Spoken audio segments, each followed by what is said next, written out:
be in a dark grocery store parking lot fighting Okay, I people know for that's pancake right. mix? No, Like, we're not doing right? that. I'm not spending my Sunday going through emails that are never ending, that aren't going to drive a pivotal outcome. It is being honest about what I have to do and then drawing a line and accepting that everybody below the line is going to be angry. This was a game changer for me. Welcome to the Leadership Tea podcast, where we talk about not only what it takes to reach the executive level, but how to thrive once you get there. So, today, Belinda and I are going to get tactical with you, and we are going to share some practical tips on what high performers, successful executives do on Sundays. What are our rituals to be our best for the week? And I will start by sharing a negative. And what I mean by that is, what is something that I won't do on Sundays to avoid the Sunday scaries? What I won't do is catch up on emails. Let me say that again. What I won't do is spend my Sunday getting myself anxious, getting myself worked up No. by going through emails and trying to catch up. Because guess what? As an executive, you are never going to catch up on all of your emails. It is literally impossible to go through your inbox and respond to every single inquiry that you receive. This was a game changer for me as I ascended into executive positions and I was feeling overwhelmed. I was feeling like my inbox was just controlling my life. And it got to a point where I'm like, this is not working. Like, they are not paying me to shark my inbox. This is not what the taxpayers are spending their dollars No. on when it comes to me, running an enterprise level organization, within a government bureaucracy. No one cares if I'm getting back to every single email. What they do want to know is, am I responding to my boss? Am I aware of crisis situations or critical decision points that only I can make? Those are the emails that I need to be focused on. Those are the emails that require my input, my attention, but not all of the other things that I'm copied on, or these long email soliloquies that many of us are subjected to, where everyone is given their opinion on a policy point or a decision that needs to be made. That's not my lane.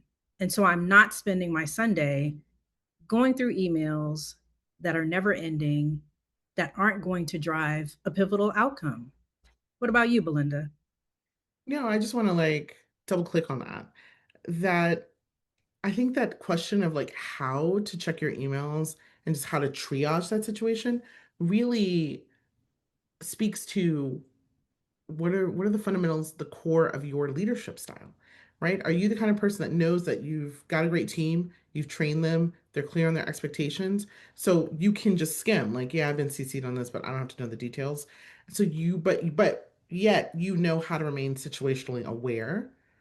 And for me, when I would do something similar, I agree with you, I would kind of time limit myself and I would look for just like what are those huge issues. Usually I feel like my last few kind of corporate 9 to 5 roles were spaces where I was working in a 24-hour environment. Mm-hmm. And so it's like inevitably something would happen Friday night or Saturday. And it's like, okay, let me make sure I understand this thing that happened that we dealt with so that I can deal with the difficult conversations I need to have on Monday. Yeah. Accept that I'm going to have some difficult conversations on Monday. Let me get clear on like what patterns I need to build, what meetings I need to be ready for. Okay, now I feel ready for Monday between start of business and noon. And I feel like Mhm. everybody's answered and we can all get started. That's about the extent I would dive into email on a Sunday. Otherwise, I was only raising my anxiety level and starting to micromanage. Yeah. And like, who does that serve? Because you're worked up and Well, then you're getting your team worked up. And it's like, all right, well, um, this doesn't make any sense. no, it's not helping anybody. And then now I'm emailing people and they're working. Like, what are we doing? Right. We're burning Exactly. everybody out. And so I would also be very diligent in the last few years. I've tried to be really diligent about saying, for normal business hours or, Mhm. for open of business. So people Yeah. didn't feel like they had to respond to me in the middle of the night. Yeah. There's risk that some of the people on your staff are high performing too and want to impress you. And even if you beg them, please don't respond to this before Monday, they're going to respond anyway. Yeah. And we've talked so much about modeling, right? I don't want to model, go into your email on Sunday and start freaking out and start sending everybody crazy emails. Right. That's not where we want to go. But I think for me, one of the things that I'd want to highlight that I do on Sundays is really be honest with myself each Sunday about what needs to happen today in order for me to go to bed peacefully, right? Like Mm. not stressed out. And I can't say that I have clear patterns and everything that I do in my life. And so I can't tell you that every week it's groceries or meal prep or like, no. Every week it changes. But I wake up in the morning and before I get out of bed, I'm just kind of thinking to myself, I know what like the big things I have to do next week are, particularly Mm. Monday and Tuesday. What needs to happen today to like set not just me, but the household up for success? And sometimes it's laundry, right? Sometimes that's groceries. As I think about this coming week, I was telling you earlier how Monday, Wednesday, and Friday, I have major things that have to be dealt with, and there's not going to be a lot of wiggle room for mistakes. And so it's like, okay, fundamentally, we need breakfast. I should probably go to the grocery store. I don't have time to do everything tomorrow, but let me make We sure we need have milk. We breakfast. need some cereal, Like, Pop what Tart, do a y'all bagel. eat? Yeah, like there are major wardrobe things that have to happen Monday, Wednesday, and Friday. I have in my head what everybody needs to have on, but we need to check tomorrow. Does this still Okay. fit? Have you grown? Does this work? Girl, Are there's you gonna nothing freak worse out? than like on the weekend, you're like, oh, she needs a dress Yeah. or some Oh, shoes. she needs a And then you dress. realize like Yeah. it's too small because she grew. I got an email on like Friday that's like, oh, this coming Friday, she needs a green dress. Oh, Well, we don't just okay. have a green dress randomly in the closet. Gotta Like get on it very tomorrow. specific. Yeah. You know what I'm saying? So, like, that's the kind of thing that, and there's just, I need to kind of focus on. And if you were to talk to my family, they would probably tell you that what I start announcing, usually like around after church, Hmm. is reminding them these are the things that we're getting done that we've all agreed to. And I would like to see them done by the time the sun goes down. For me, there's something emotional on Sunday about when the sun goes down, what is done is done. Yes. It's done. And I Yes. need to be winding down. I'm just trying to go to sleep at a decent time. I need all of y'all to go to sleep at a decent time because Monday inevitably will bring things that we weren't ready for. Yeah. And so and that's hard in the winter. The sun's going down earlier. Y'all got to get it together sooner because I'm still holding you the same standards. When the sun goes down, all this stuff needs to be. I'm not going to be in a dark grocery store parking lot fighting Okay. I people know for that's pancake right. mix. No, Like, we're not doing that. I don't want to hear about your homework assignment at like 7 o'clock at night. That is the worst. The sun goes down. I don't want to be doing your hair Yeah. at like 9 o'clock at night if I don't have to on a Sunday. Sun goes down. Yes. Gosh, I can't double click that enough. Like for me, wind down time is so important. Just to reiterate everything that you just said, like come 8 o'clock, 9 o'clock, I'm like mentally shutting down my brain. I don't need you coming to me with a homework assignment or, oh, mom, I forgot I'm supposed to, have this special project and I need construction paper for blah, Nope. blah, blah. Nope. Oh, well, I guess you're just going to be short. And, we've had to have some, Sure. some hard conversations to teach Yes. discipline and to teach time management and organizational skills because 8 o'clock on a Sunday is not the time to begin organizing or to begin finishing projects that Mm-mm. you knew full well needed to be done Friday night or Saturday morning. So, yes, I hear you. Wind down time is critical. There's a lot of learning opportunities when the sun goes down on Yes. Sunday. Yep. Yep. For sure. But I think that's a good segue into my other point on expectation setting for the week. And it kind of borrows some of the elements that you just said in your example. For me, when I think about the week and I'm looking at the calendar, I will announce to the family, okay, family, these are the days when I am like spent. Like my schedule is such that I am not going to have a lot of time for wiggle room or room for error for things to go wrong on Tuesday and Wednesday, because those are going to be the busiest days on the calendar for me at work. However, Friday is a little bit lighter, or, Monday, I have time to do XYZ. If there are extra things that you all need me to do, that's the window to ask me. And I find that when we have these like family conversations where I can, set expectations in terms of what they can expect from me and vice versa, it just helps the household function better, as opposed to all of us just kind of like running ragged and who's doing what, and is mom, going to be able to do this thing for me on this day, is she working late? Like just having clear communication and expectation setting for me, having those conversations on Saturday and Sunday, frankly, to kind of limit the Sunday scaries and to limit the Sunday Mhm. anxiety, it really helps the week to flow smoother. No, I completely agree with you. And I think we do the same, but maybe more informally. And as Mhm. you were saying that, I was thinking to myself how with each passing year, our schedules only get more complex. Yeah. And I've seen these ads for there's like almost looks like an electronic whiteboard that Mhm. is a calendar that people are using. They put in like their kitchen or something that shows everybody's schedules. But I'm like, and as you were saying that, I was thinking perhaps we should start having a more formal like Saturday or Sunday morning conversation. It's like, hey, here's what's realistic for all of us. And it might even help my daughter start to get in the habit of really using her calendar. Like we're trying to get her more in the habit of like writing things down, just using that executive functioning. Yeah. Um, We I did feel like it that. would be We useful. had like a visual calendar Yeah, in our kitchen, and I color coded it. Maybe it's yeah, the OCD yeah. coming I love it. I want out of that. me, but like I have a color, Vince has a color, each of the kids have a color. It's basically our favorite colors. Yeah, And so I would list like the major things that each of us had going on for each day of the week so that everyone could see it. And then I would like screenshot it and send it to folks and be like, love okay, that. remember, this is the schedule for, today, the week, whatever, just so that everyone is cognizant of the various moving parts. Because as you said, as the years go by, there are more activities, there's just more demands on our time. Yeah. It's hard to keep track of.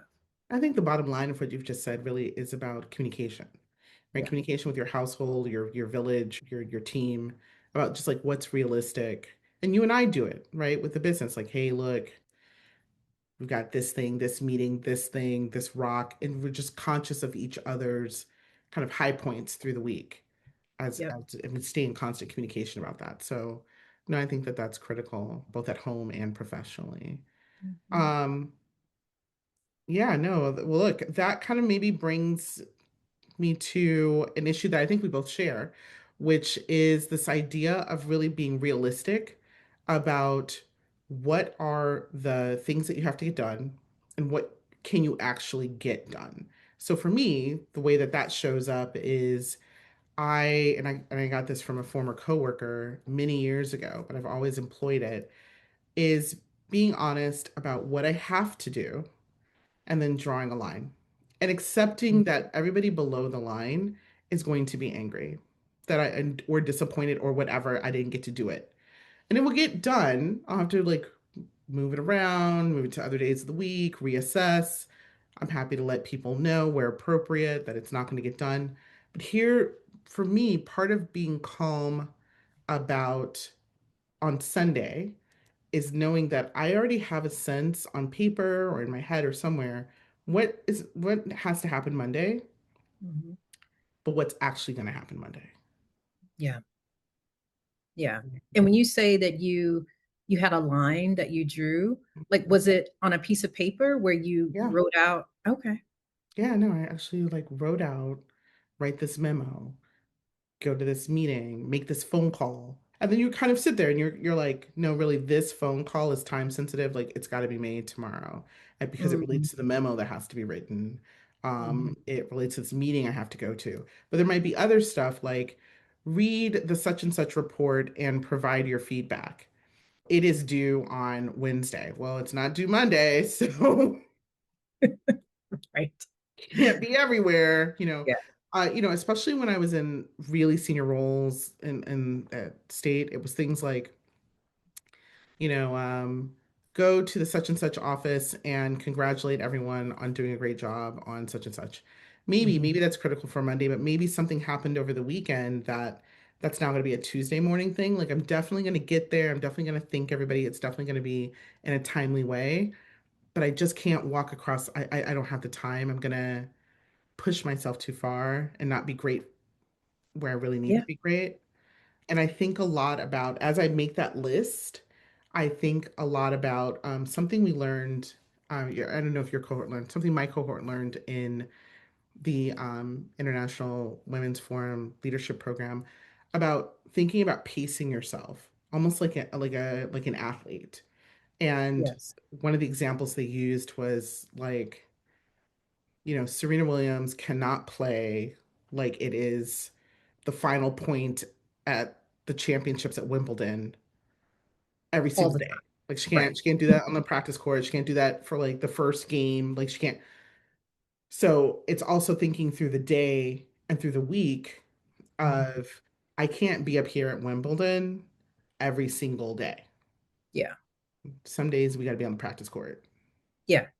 So Yeah. it's like that also is helping to determine where that line is drawn. But yeah, no, it often means having some difficult conversations, Mhm. but it's worth it. 100%. Yeah, we share that in common. For me, it got to a point for me in senior roles at state where I stopped focusing so much on like the day-to-day to-do lists and I came up with more of a weekly plan. And I Hmm. would write out on index cards like what are the 3 major things that I need to get done this week. Hmm. And 100%. I it helped me at least kind of restructure my brain and my approach to my workload. And it actually helped me to accomplish those 3 things. Whatever it was that I wrote out on Sunday, I would take that card with me into the office on Monday and, I would be able to get those things done. Sometimes it would take all week. Sometimes Yeah, it would only take a couple of days because, of course, you can't control for the things that your boss is going to ask you to do or the exactly. crises that erupt or just life happens and you can't control every minute of every day. But for me, anchoring myself in 3 key things for the week really helped me to focus and really helped me to be able to expend energy on all the other random stuff that would land on my desk so that I could say, okay, well, at least I got the things done that I prioritized for me. And now I have space and mental energy to deal with all of this other stuff. I think we both have elements of the same thing there. And I think that when you know what's clear, like that you clearly have to do, then you also know it's flexible. Because as you were saying that, I was reflecting on how I think every job I've ever had, a lot of what my day to day looked like was driven by the news cycle Mhm. or the markets.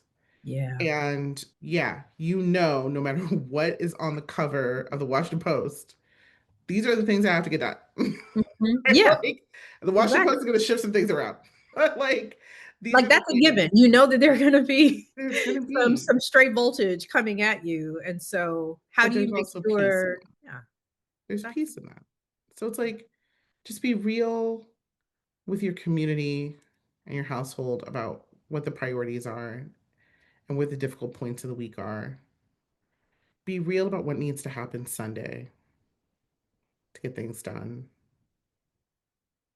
And be honest about what has to happen during the week. There it is, Boom. As usual. There we go. as usual. I pretty feel good like I at left something out though. Did I leave something out? I don't I think left out so. yours. What are yours? No, I think we're good. That was our Was shared it? Okay, I example. feel like Yeah, I dropped something, but all right, I like it. Boom. I like it. I love it. Well, with that said, I want to thank our audience for, tuning in yet again for another one of our Sunday, getting rid of the Sunday Scaries episodes. And if you are listening to us on audio, please, please, please come over to YouTube and find us at Leadership Tea Podcast and subscribe and let us know what you're doing. Like, I would really appreciate that actually in the chat to know what are you doing to prepare yourself for Monday. What's your Sunday ritual? And we look forward to seeing your comments and also seeing you back here soon for another episode of the Leadership Tea podcast where we are sipping wisdom and stirring success.